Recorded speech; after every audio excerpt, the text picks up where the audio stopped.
I'm just making a video. I just made a cigarette, so I have to remember Hocus Pocus, because with Hocus Pocus, you have to say a million words.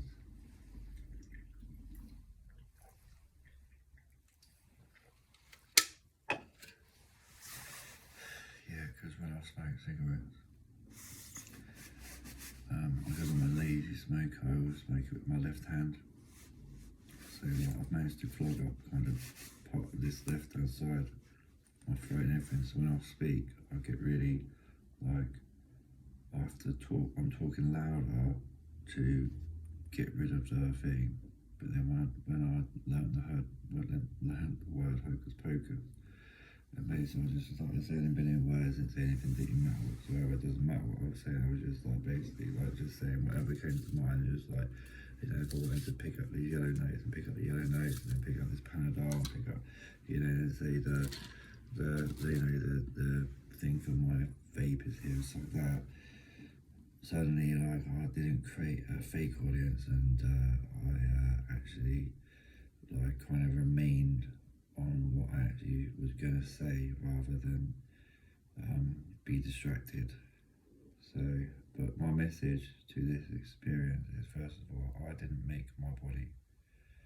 Okay, I didn't make my body. I don't own my body, and whatever you want to happen around it, how I deal with it emotionally, you need to understand that it has no impact on me whatsoever. You know, at first I was like, oh, you know, what's going on, you know, everything, oh my goodness, as if like I felt like I had a right to like remain in if things was going wrong for me. But as I did, and I also have learned through my time in Oman, listening with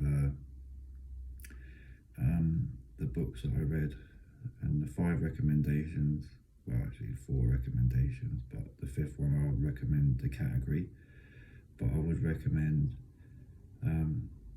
visual CBT, which is cognitive behavioral therapy, cognitive behavioral therapy.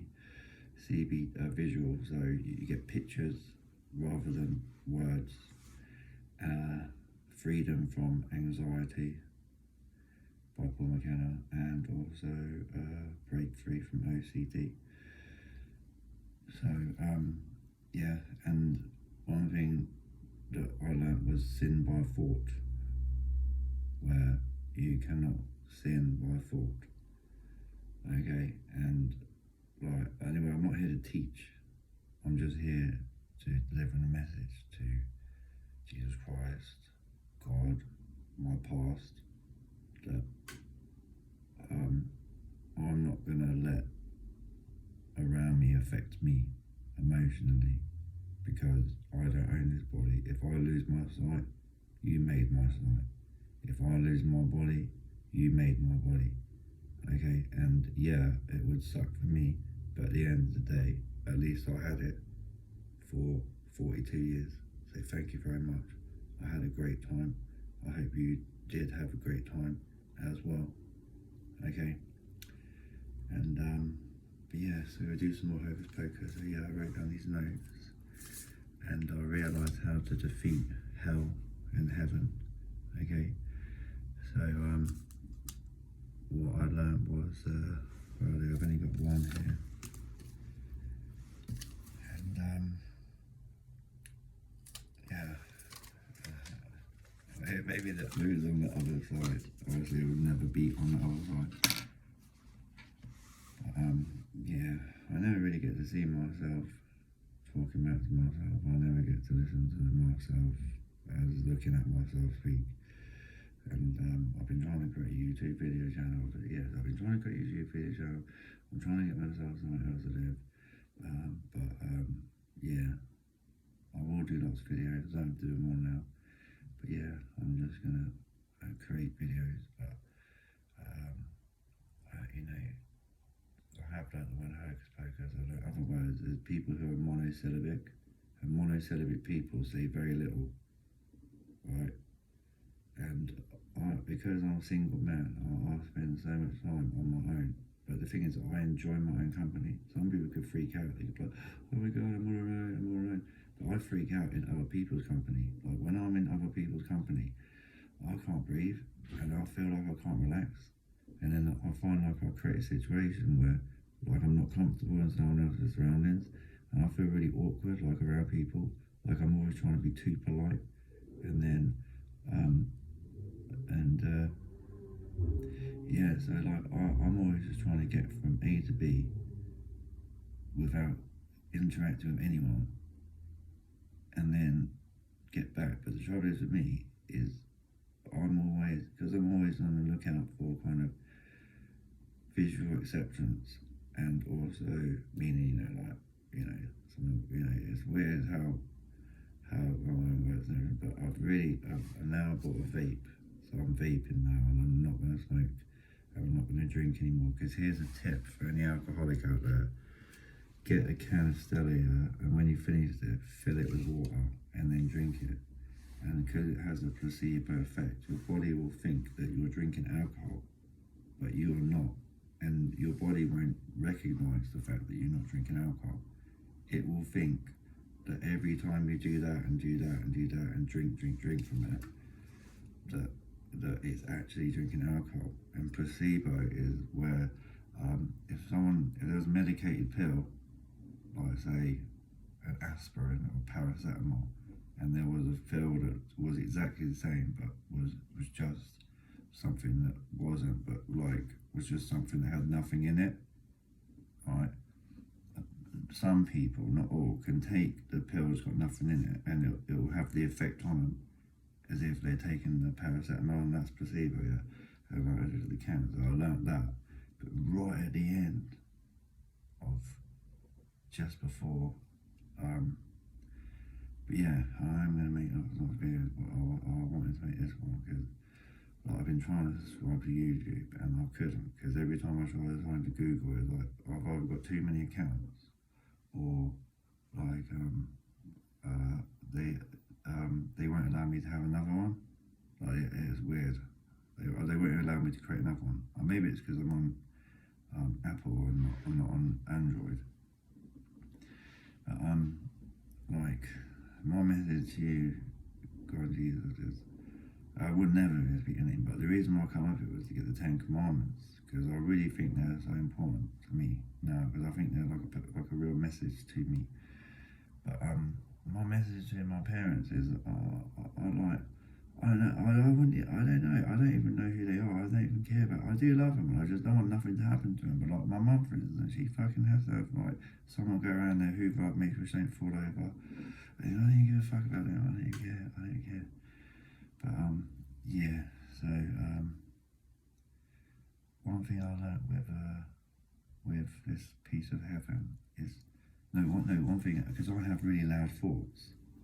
So like when I'm walking around, I'll hear voices and I'll think that someone's speaking to me, but it's me speaking outwards, but in their voice. It's well strange. And I didn't notice that at first. I thought for years, people were knowing everything about me everywhere I went, but they didn't. It was my loud thoughts. How fucked up. And one thing I learned how was when one of the days I discovered it was when I was sat in prison and everyone on the landing was just talking. It was all about me, like everything. So I did this. I went, and when I did that, all the words like that. And I was like, huh? And that's how I discovered I had loud thoughts.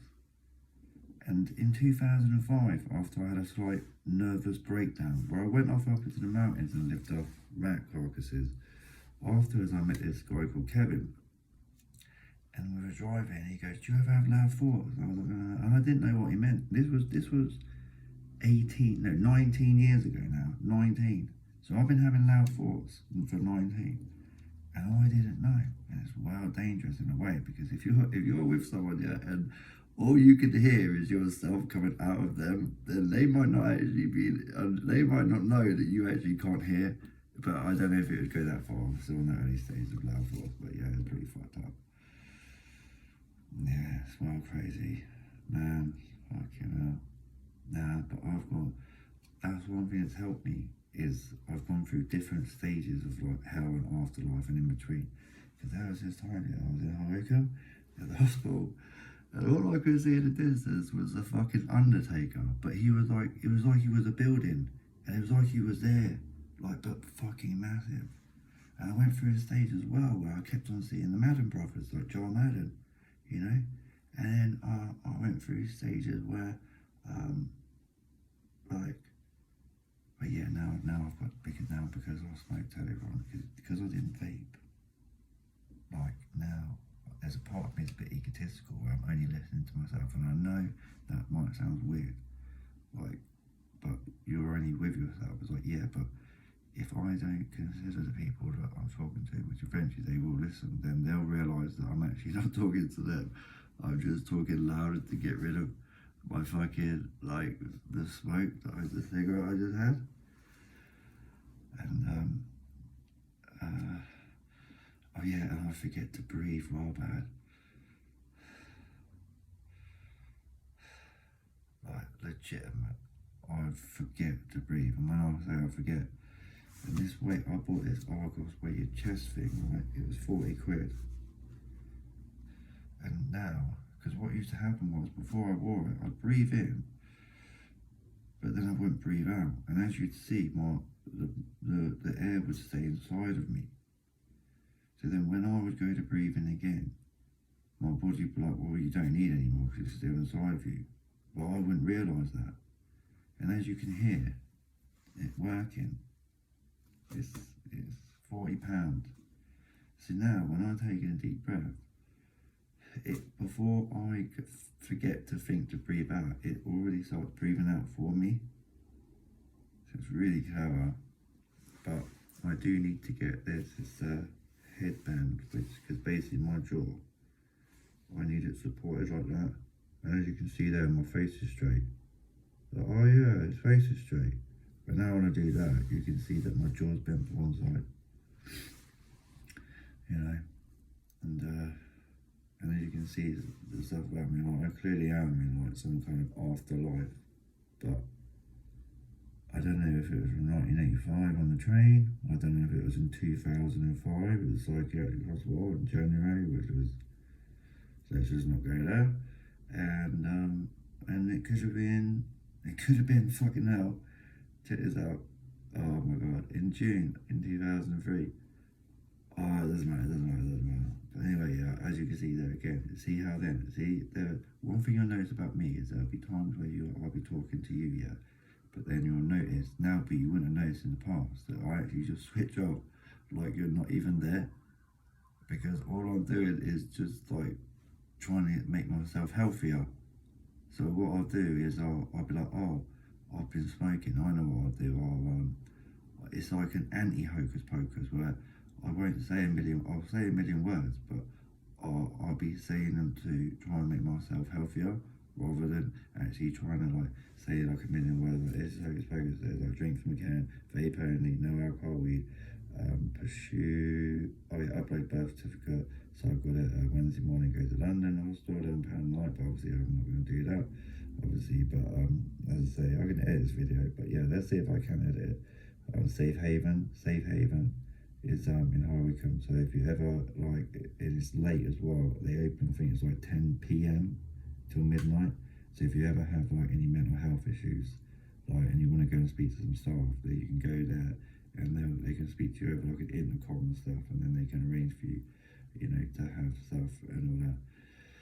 And yeah, I've done lots of things, but what I really need to do, the thing is with me, is I need to write the stuff down, because like I need to like create myself, like money claim, create Google account, a library,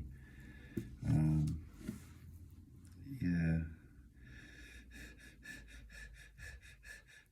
So one thing I've learned about this afterlife experience is if I actually exercise, like really ran, I was running, what it's like one thing about afterlife, yeah, is it's not reactive. It's a thing that will go through you, it goes around you and all that, and you can like go through it like and just like be like you'd normal breathe, but you can't.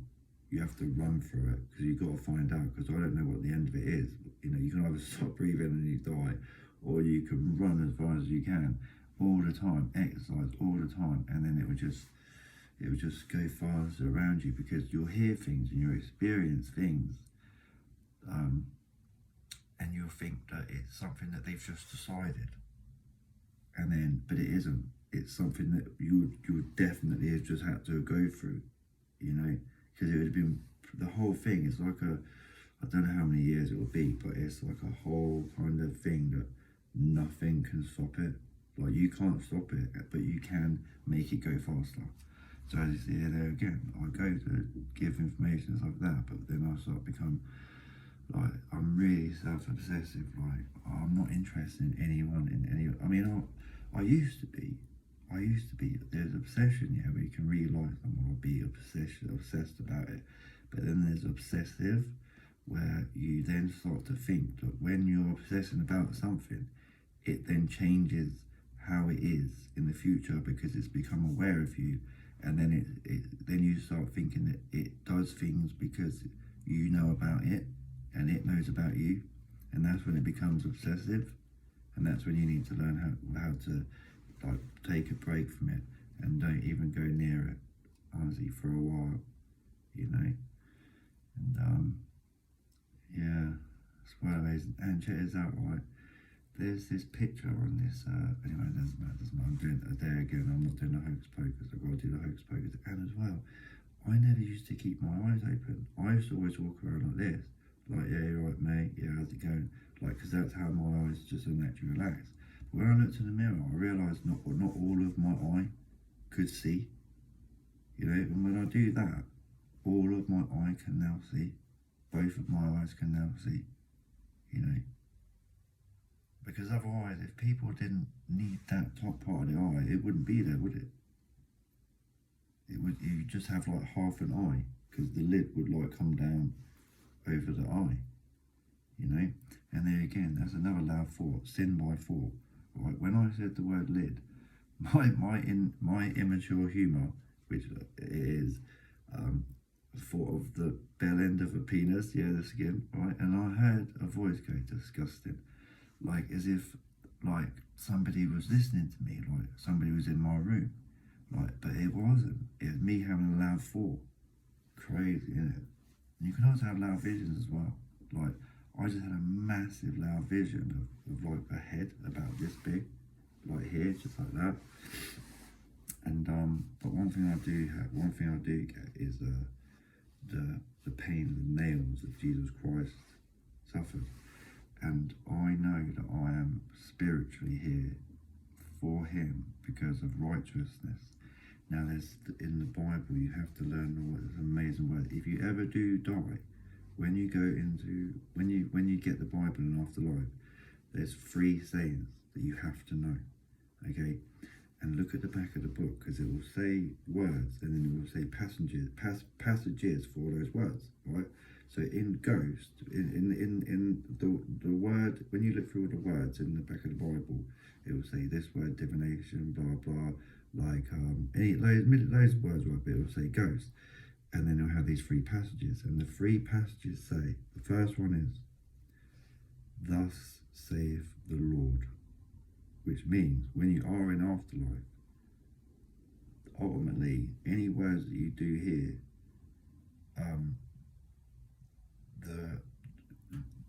ultimately, if it would be Jesus, but he would never say anything to hurt you. Do you know what I mean? So if you ever have loud thoughts and you forget that if you say that, you just have to say thus saith Lord.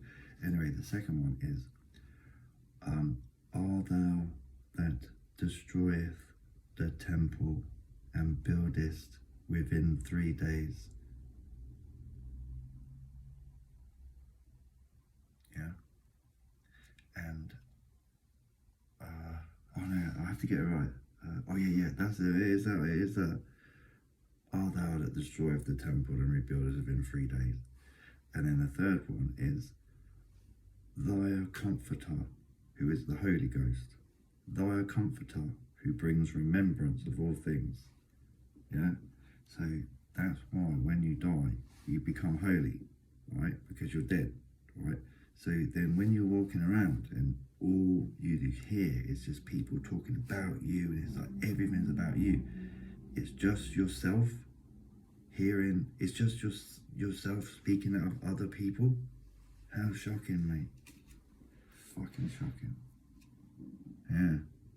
But if you're like me and have drunk a lot of alcohol and done things that you can end up forgetting, so that's why you got to be careful and you have to remember, and it can be pretty dangerous. It is dangerous. It is dangerous to go out in heaven, because, like, you know, if you're walking down the street and you hear someone say something about you so personal, and you forget that it's you saying it out of them, but they're not saying it, it's just what you hear come out of them, you could end up getting into a confrontation with someone that wouldn't even know what you was even talking about. So, but Thames Valley Police, I wasn't lying when I said, look at that there, see that indentation, Thames Valley Police, look at that, right there, yeah? Right, I got arrested for racially aggravated assault, where an Asian man said I called him a black man's name, or a black man said I'd called him an Asian man's name, which I didn't do at all, right? And PC Thomas arrested me, but when he arrested me, yeah, he put the handcuffs, I don't really know how to show it, but he put the handcuffs like from there, across my thumb, and then he drove me in the back of a car, not a van, a car, at high speed, from High Wycombe to Aylesbury, and when he took the handcuffs off, it's displaced. This bit of muscle here is now here, and dislocated my thumb. Hold on, you'll see it. Look at that. Look at that, sick, mate. Sick. That was in July 2021. And I went to the police and I showed them that. And you know what they said? They was like, oh, you have to go to the hospital. So I went to the hospital, and then they refused me compensation. I now have to walk around the rest of my life with a dislocated thumb knuckle for a crime I didn't even commit. And through poor legal advice, they made me admit it, yeah? And you know what I got? I think I got about £145 fine, about 145 quid. Now, if I had denied it, the guy wouldn't have even turned up. That is why, I'm not saying never plead guilty, but never plead guilty. Never ever plead guilty. Never. You know, obviously, because when they definitely know you did it, it doesn't matter if you plead not guilty or not. But when you plead not guilty, you get a chance to say your side of the story. And I would have been able to show him my fucking injury to the judge. I'm not saying never plead guilty. I'd never give you legal advice, but it was because it was free. I've never paid for a solicitor. It was one of those free ones you get from the police. But maybe if you had a lot of money and you bought a solicitor, then maybe they'd be different. I don't know. Maybe. But wow, I've been yabbering on now for 23 minutes. And yeah, I look forward to watching this one back. But yeah, another way to get rid of loud thoughts is exercising this muscle here. In fact, because there's one exercise, you do that, and then you do that, and then you do that, and basically getting rid of this fat under here. Oh, I need to get fit, but I did learn. I know I cracked my neck a little bit, but that's going to do warm up. But yeah, but I just want to say to the world, I have been really badly hurt by many of you, but I do not have a bad word to say against any of you. And there's not one single person on the planet that I do not like. Not one. And I don't know nothing about you anymore. I might have slightly knew about your stuff, but honestly, I don't care what you do in your life. And I'll always be your friend. But I don't want to be anyone's friend, because I can't. And I'm not saying you want to be my friend, but I just can't be around people. I just can't relax. I don't know why, it's weird. Like, oh, I just can't do it. But if you can, enjoy it and have fun, because that's a life that I wish I kind of had. But anyway, I'm going to go on the 20th minute. Love one another like Jesus loves you.